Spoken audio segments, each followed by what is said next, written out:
வணக்கம். இன்றைய உரையாடலுக்கு உங்களை வரவேற்கிறோம். நாம இன்னைக்கு ம், பாடகி லிசோ பத்தி கொஞ்சம் ஆழமா பேசப் போறோம். அவங்க சமீபத்துல சில பேட்டிகள்ல சொன்ன விஷயங்கள், புகழ், அப்புறம் சில கஷ்டமான விமர்சனங்கள், தனிப்பட்ட போராட்டங்கள்னு நிறைய இருக்கு. அதுல இருந்து அவங்க எப்படி மீண்டு வர்றாங்கறதையும் பார்க்கலாம். உங்களுக்காக இதுல இருக்கிற முக்கியமான பாடங்களை நாம பார்க்கலாம். ஆம், நிச்சயமா. இது வெறும் ஒரு செலிபிரிட்டியோட கதை மட்டும் இல்ல.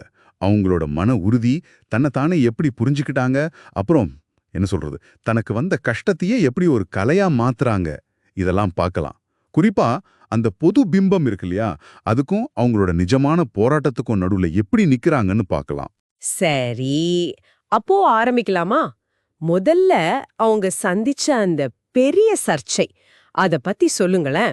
அதனால முதல் தடவையா பேனிக் அட்டாக் வந்துச்சு, ரொம்ப மன அழுத்தமா இருந்துச்சுன்னு சொல்றாங்களே, எல்லோரும் என்னை வெறுக்கறாங்க, அப்படி ஒரு எண்ணம். அது எப்படி இருந்திருக்கும்? ஆமா, யோசிச்சு பாருங்க ஒரு நிமிஷம்.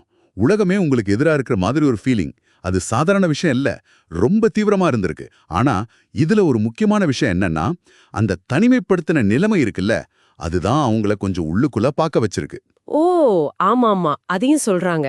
அந்த தனிமை, ஐசோலேஷன், அது கொஞ்சம் கொஞ்சமா சாலிட்யூடா மாறிடுச்சுன்னு, அப்புறம் அது ஒரு இன்ட்ரோஸ்பெக்ஷன், அதாவது தன்னைத்தானே ஆராயிற பயணமா மாறிடுச்சுன்னு சொல்றாங்க. இது எப்படி ஏன் இருக்கும்போது நம்மள நாமே கேள்வி கேட்போம். அவங்க என்ன சொல்றாங்கன்னா, அந்த சமயத்துல தனக்குள்ள தனக்கு பிடிக்காத சில விஷயங்களை, சில குறைகளை பார்த்திருக்காங்க. ஆனா அது வெறுக்காம, சரி இதுவும் நான் தான் ஏத்துக்க ஆரம்பிச்சிருக்காங்க. அதுதான் முதல் படி. ஆழமான விஷயம் இது. சரி, இந்த கஷ்டமான நேரத்திலிருந்து வெளியே வர சில கருவிகள் யூஸ் பண்ணதா சொன்னீங்க. அதுல ஒண்ணு சவுண்ட் பாத். ரொம்ப வித்தியாசமா இருக்கே.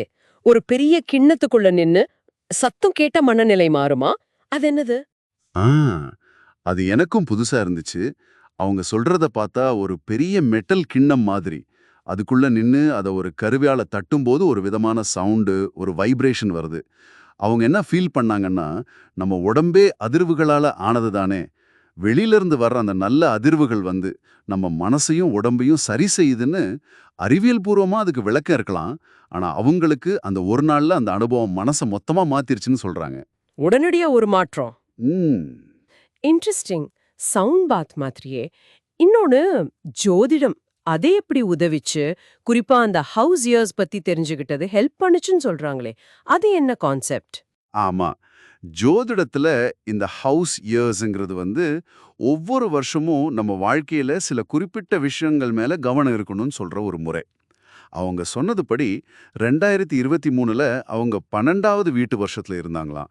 ஜோதிடப்படி இந்த 12வது வீடுங்கிறது தனிமை, மறைவான விஷயங்கள், உள்நோக்கிய பயணம், அப்புறம் இந்த ஷேடோ ஒர்க்னு சொல்றோமே, நம்மளோட இருண்ட பக்கங்களை ஏத்துக்கிறது, இதுக்கான காலம். இது தெரிஞ்சதும், ஓ, அதனால தான் இவ்ளோ கஷ்டமா இருந்துச்சான்னு புரிஞ்சுக்க முடிஞ்சிருக்கு. இது ஏன் தப்பு இல்ல, இது வாழ்க்கையோட ஒரு பாகம்னு ஏத்துக்க முடிஞ்சிருக்கு. இப்போ ஏப்ரல் 2024ல இருந்து முதல் வீட்டு வருஷத்துல இருக்காங்களாம். இது தன்னை வெளிப்படுத்துறது, புதுசா ஆரம்பிக்கிறதுக்கான நேரம்னு பாக்குறாங்க. ஓ, அப்படியா?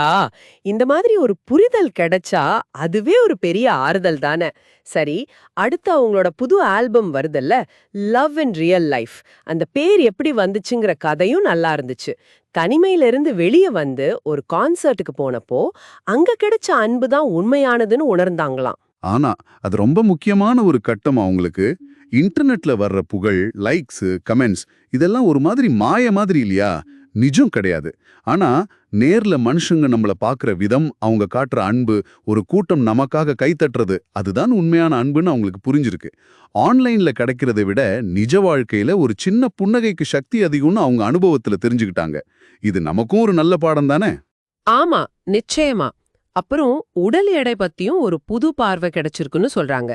வெயிட் லாஸ்னு சொல்லாம வெயிட் ரிலீஸ்னு சொல்றாங்க. இது என்னது? சும்மா வார்த்தை விளையாட்டா இல்ல வேற அர்த்தம் இருக்கா? இல்ல, அதுக்குள்ள ஆழமான அர்த்தம் இருக்கு. அது வெறும் உடம்புல இருக்கிற கொழுப்பை குறைக்கிறது மட்டும் இல்லையா, மனசுல வருஷக்கணக்கா சுமந்துகிட்டு இருந்த பாரங்கள், கவலைகள், நெகட்டிவ் எண்ணங்கள் எல்லாத்தையும் சேர்த்து வெறியேத்துறது தான் அந்த வெயிட் ரிலீஸ்னு சொல்றாங்க. அவங்க குறிக்கோள் ஒல்லியாகிறது இல்ல, சந்தோஷமா, நிம்மதியா, ஹெல்தியா இருக்கிறது தான் தெளிவா சொல்றாங்க. இந்த பயணத்துல வெளிப்படையா இருக்கணும்னு நினைக்கிறாங்க. நல்ல விஷயம். சுய அன்பு, செல்ஃப் லவ், அப்புறம் எல்லைகள், பவுண்டரிஸ் பத்தியும் பேசியிருக்காங்க. தனிமையில இருந்தப்பதான் சுய அன்பை கண்டுபிடிச்சாங்களாம். அதுக்கும் மத்தவங்கள நாம எப்படி நடத்துறோங்கிறதுக்கும் சம்பந்தம் இருக்குன்னு சொல்றாங்க. அது எப்படி? ரொம்ப சிம்பிள் பாருங்க. நாம நம்மளையே மதிக்க ஆரம்பிச்சா, நம்மள கவனிக்க ஆரம்பிச்சா, அப்போ ஆட்டோமேட்டிக்கா மத்தவங்களையும் அப்படிதான் நடத்துவோம். செல்ஃப் லவ் இருந்தாதான் மத்தவங்களுக்கும் அன்பையும் மரியாதையும் சரியா கொடுக்க முடியும். அதே மாதிரி நட்பு வேற, தொழில் வேறன்னு தெளிவான எல்லைகளை வச்சுக்கிறது எவ்வளவு முக்கியம்னு இப்போ உணர்ந்திருக்காங்க. மன அமைதிக்கு இது ரொம்ப முக்கியம். உண்மைதான். கடைசியா அந்த ஆல்கெமி பத்தி சொல்றாங்க. வலிய தங்கமா மாத்துறதுன்னு. கடினமான அனுபவங்களை எப்படி நல்ல விஷயமா மாத்துறாங்க. அதுதான் அவங்களோட இப்போதே கலைநோக்கமா இருக்கு. அவங்க பட்ட கஷ்டம், வலி அது எல்லாம் மறைக்காம அதையே ஒரு சக்தியா மாத்தி மத்தவங்களுக்கு சந்தோஷம் கொடுக்கற, நம்பிக்கை கொடுக்கற மாதிரி பாட்டுகளா, படைப்புகளா உருவாக்கணும்னு நினைக்கிறாங்க. தன்னோட வலியையே அர்த்தமுள்ள ஒண்ணா, மத்தவங்களுக்கு பயனுள்ள ஒண்ணா மாத்துறது. அதுதான் அந்த ஆல்கிமி. ஆக மொத்தம் லிஸ்லோவோட இந்த அனுபவங்கள் நமக்கு என்ன சொல்லுதுன்னா, சவால்களை நேருக்கு நேரா பாக்குறது, அதிலிருந்து நம்மள நாமே ஆழமா புரிஞ்சிக்கிறது, நமக்கு உதவுற கருவிகளை தேடி கண்டுபிடிக்கிறது, அப்புறம் அந்த கஷ்டத்தையே ஒரு கிரியேட்டிவ் எனர்ஜியா மாத்துறது. இது ஒரு பெரிய சக்தி வாய்ந்த பயணம்னு புரியுது. மிகச்சரியா சொன்னீங்க.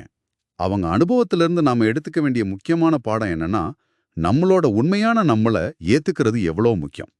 அதே போல இந்த நிஜ உலகத் தொடர்புகள், மனுஷங்களோட பேசுறது, பழகுறது, அதோட மதிப்பு எவ்வளோ அதிகங்கிறது தான். கடைசியா அவங்க சொன்ன அந்த ஒரு கேள்வி இருக்குல்ல, அத பத்தி நீங்களும் கொஞ்சம் யோசிச்சு பாருங்களேன். நீங்க இந்த உலகத்துல என்ன நிறம், என்ன பாலினம், என்ன வசதின்னு எதுவுமே தெரியாம பிறக்க போறீங்கன்னா, இந்த உலகத்தை எல்லாருமே சந்தோஷமா, சமமா வாழ்றதுக்கு ஏத்த மாதிரி எப்படி உருவாக்குவீங்க? இந்த ஒரே கேள்வி நம்ம பார்வையே மாத்தும் இல்லையா?